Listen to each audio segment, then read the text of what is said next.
नमस्कार, मैं मीनू।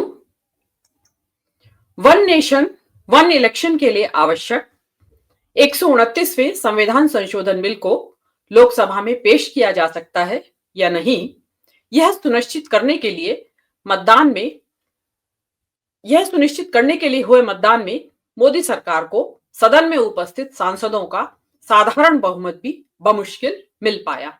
बिल के समर्थन में 269 और विरोध में 198 वोट पड़े। अब बिल को संयुक्त संसदीय समिति के पास भेज दिया गया है। ये तो होना ही था, मगर एक सवाल जो अनुत्तरित रह जाता है वो ये कि जिस बिल को सदन में पेश करने के लिए भी सरकार के पास साधारण बहुमत नहीं है, उसे जेपीसी यानी संयुक्त संसदीय समिति को क्यों और कैसे भेज दिया गया।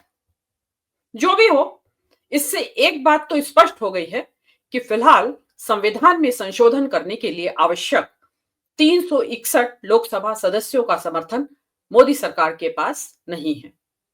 मगर प्रधानमंत्री मोदी, जिनका यह एक ड्रीम प्रोजेक्ट था, वह उस दिन स्वयं लोकसभा में उपस्थित नहीं थे। पार्टी के व्हिप के बावजूद मंत्रियों समेत 20 भाजपा सांसद भी अनुपस्थित रहे। क्या इसका मतलब यह नहीं है कि मोदी इस मुद्दे पर गंभीर नहीं थे और नहीं हैं? उन्होंने वन नेशन वन इलेक्शन का यह शगुफा स्वयं को इतिहास में दर्ज कराने के मकसद से छोड़ा था। इस प्रकार न केवल लोकसभा के बहुमूल्य समय की बर्बादी हुई, बल्कि मोदी सरकार की मजबूती या कहें स्थिरता पर भी एक बड़ा प्रश्न चिन्ह यह घटनाक्रम छोड़ गया है। यह नोटबंदी जैसा ही अध कचरा आइडिया था, जिसे मोदी जी के अहम को संतुष्ट करने के लिए बिना गहन सोच विचार किए संसद में पेश कर दिया गया। लोकसभा और राज्य विधानसभाओं के कार्यकाल को लेकर जिस प्रकार के अटपटे संविधान संशोधन प्रस्ताव इस बिल में हैं, उसे लेकर खुद भाजपा सरकार के समर्थक दल सहमत नहीं है। इसमें टीडीपी प्रमुख है। आंध्र प्रदेश में टीडीपी सरकार का कार्यकाल 2029 में पूरा होगा। मुख्यमंत्री चंद्रबाबू नायडू के दबाव में बिल के मसौदे में सबसे महत्वपूर्ण जो बदलाव किया गया वो ये कि 2029 के आम चुनाव संपन्न होने के बाद ही राष्ट्रपति इस बारे में अधिसूचना जारी करेंगे। उसके बाद 2034 में जाकर पूरे देश में लोकसभा और विधानसभाओं के चुनाव एक साथ संपन्न हो सकेंगे।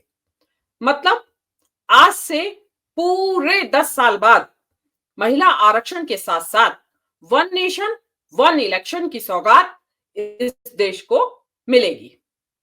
तो इंतजार कीजिए, आप कतार में हैं। ये दोनों बिल संविधान के अनुच्छेद 82, 83, 172, 324, 325, 327 में संशोधन का प्रस्ताव करते हैं। संसद के दोनों सदनों के 2/3 बहुमत के अलावा 30 में से 15 राज्यों की सहमति भी आवश्यक है। चुनावी लोकतंत्र में यह नारा सुनने पढ़ने में लुभावना लग सकता है, लेकिन सवाल उठता है कि क्या इस नारे को आसानी से अमली जामा पहनाया जा सकता है? सवाल यह भी है कि 4126 एमएलए, 4126 विधायक और 543 सांसद, 543 एमपीज अर्थात 4669 प्रतिनिधि, 4669 प्रतिनिधियों को एक साथ चुनने का यह प्रस्ताव कितना व्यवहारिक है, यह एक बहुत बड़ा सवाल है। इसके क्रियान्वयन में क्या क्या परेशानियां, अड़चने या चुनौतियां पेश आ सकती है, इसके बारे में भी बात करने की जरूरत है।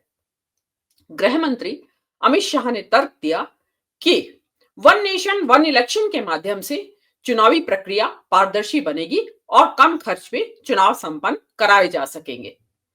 बचे हुए पैसे का इस्तेमाल देश की प्रगति और आर्थिक उन्नति में किया जा सकेगा।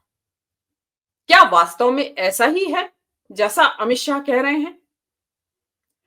आंकड़े बताते हैं कि 2019 से 2024 के दौरान सरकार ने चुनावों पर कुल 16,255 करोड़ रुपए खर्च किए, यानी 3,251,000 करोड़ रुपए सालाना खर्च किए, जिसमें से 300 करोड़ चुनाव आयोग पर, 1,916 करोड़ चुनावों के आयोजन पर और 1,035 करोड़ ईवीएम पर खर्च किए गए। इस हिसाब से देखा जाए तो चुनावों पर हुआ कुल खर्चा सरकार के कुल वार्षिक खर्च का मात्र 0.02%, मतलब एक मामूली सा हिस्सा है। सरकार की लाभार्थी योजनाओं पर इससे कई गुना ज्यादा खर्च होता है। थोड़ा और पड़ताल करेंगे तो पाएंगे कि केंद्र व राज्य दोनों के एक साथ चुनावों के लिए दोगुने से भी ज्यादा ईवीएम की जरूरत होगी, जिसका मतलब हुआ कि ईवीएम पर होने वाला वर्तमान खर्च 1,035 करोड़ रुपए से बढ़कर दुगने से भी ज्यादा हो जाएगा।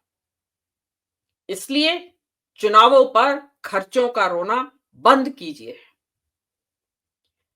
इस तर्क में भी कोई दम नहीं है कि बार बार चुनावों के कारण देश की आर्थिक प्रगति के लिए बनाई गई और उनके क्रियान्वयन बाधित होते हैं। हमारा सवाल है कि सरकार क्यों नहीं अपनी विकास परक नीतियों को अपने 5 साल के कार्यकाल के पूर्वार्ध में लागू करती है? क्यों चुनाव घोषित होने से ऐन पहले ताबड़तोड़ घोषणाएं और शिलान्यास किए जाते हैं? क्यों चुनावी आचार संहिता का समय नजदीक आने का इंतजार किया जाता है? और अब तो आचार संहिता की भी सरेआम धज्जियां उड़ाते हुए विभिन्न योजनाओं का पैसा मतदान से ठीक पहले लाभार्थियों के खातों में ट्रांसफर किया जा रहा है। इतना ही नहीं, एक तरफ राज्यों में चुनाव चल रहे होते हैं, वहीं दूसरी तरफ ठीक उसी समय केंद्र सरकार नई लाभार्थी योजनाओं और नीतियों की घोषणा करती रहती है। तो इसलिए चुनाव आचार संहिता का रोना भी एक बहाने से ज्यादा कुछ नहीं है। एक साथ चुनावों के लिए पूरे देश के लिए एक नए वोटर पहचान पत्र बनाने का भी प्रस्ताव है। यह विशाल एक्सरसाइज शुरू करने के लिए सरकार के पास पैसा भी है, संसाधन भी है और समय भी है, मगर जनगणना के लिए ना सरकार के पास संसाधन है और ना समय है। दाद दीजिए ऐसी सरकार की। अनाधिकारिक सूत्र बताते हैं कि 2024 के आम चुनावों में 1 लाख करोड़ रुपए के आसपास खर्च हुआ था। अभी जून के महीने में कहा जाता है कि इसमें आधे से ज्यादा खर्च भाजपा ने किया। ऐसे में सवाल उठता है कि विपक्षी दल इतनी बड़ी धनराशि कहां से लाएंगे, जबकि लोकसभा और सारे विधानसभा चुनाव एक साथ हो रहे होंगे। क्या केंद्र सरकार विपक्ष को चुनाव लड़ने के लिए धनराशि उपलब्ध कराएगी? हमारा मानना है कि एक देश एक चुनाव की व्यवस्था उसी देश में सफल हो सकती है जहां 2 या 3 राष्ट्रीय राजनीतिक दल चुनावी मैदान में हों। लेकिन हमारे देश में मल्टी पार्टी सिस्टम है। भारत के चुनाव आयोग के ताजा प्रकाशन के मुताबिक इस समय देश में 6 राष्ट्रीय, 57 क्षेत्रीय और 2,764 अनरजिस्टर्ड राजनीतिक दल हैं।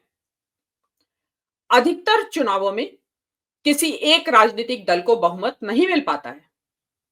नतीजे में मिलीजुली सरकारें बनती हैं, जो अक्सर अंतर्विरोधों या असहमतियों के चलते या फिर खरीद फरोख्त के कारण गिर जाती हैं।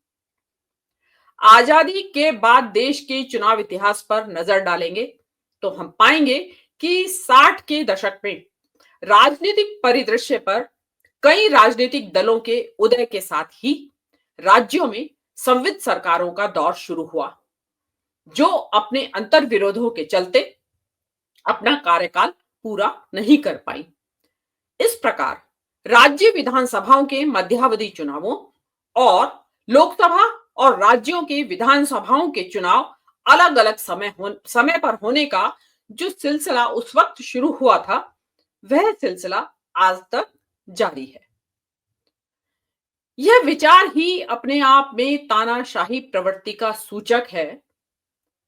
एक बार चुन लिए जाने के बाद 5 साल के लिए सरकारें मनमाने ढंग से काम करेंगी। सत्तारूढ़ दल का कोई सदस्य या कई सदस्य असहमति की स्थिति में इस्तीफा दे भी देंगे, तो भी अल्पमत की सरकारें चलती रहेंगी, या फिर वो अटपटा सा संविधान संशोधन जो कि इस संविधान संशोधन विधेयक में प्रस्तावित है, वो लागू कर दिया जाएगा और एक भारी असंतोष का वातावरण राज्यों की सरकारों में निर्मित हो जाएगा। हमें लगता है कि सरकार एक देश एक चुनाव की आड़ में इस देश में यूएसए यानी अमेरिका की तर्ज पर अध्यक्षीय शासन प्रणाली लाना चाहती है, जिसमें सरकार का 4 वर्ष का कार्यकाल निश्चित होता है। उससे पहले किसी हाल में चुनाव नहीं हो सकते। सरकार के प्रमुख की मृत्यु, त्यागपत्र अथवा महाभियोग द्वारा ही उसे हटाया जा सकता है। तो क्या मोदी सरकार का इरादा संविधान के मूलभूत ढांचे के साथ छेड़छाड़ कर मौजूदा संसदीय प्रणाली को हटाकर अध्यक्ष शासन प्रणाली लागू करने का है? पहले जमाने में प्रधानमंत्री एक आध बार ही राज्य विधानसभा चुनाव में प्रचार के लिए जाया करते थे, मगर अब तो पूरा पीएमओ और मंत्रिमंडल ही राज्यों में शिफ्ट हो जाता है। प्रतीत होता है कि मोदी जी चुनावी रैलियों से उकता गए हैं और अब उनका सारा ध्यान वैश्विक राजनीति में अपना सिक्का जमाने पर है और इसके लिए वह घरेलू मोर्चे को एक बार में 5 साल के लिए साध लेना चाहते हैं, ताकि निश्चिंत होकर विश्व गुरु की राजनीति कर सके। नमस्कार।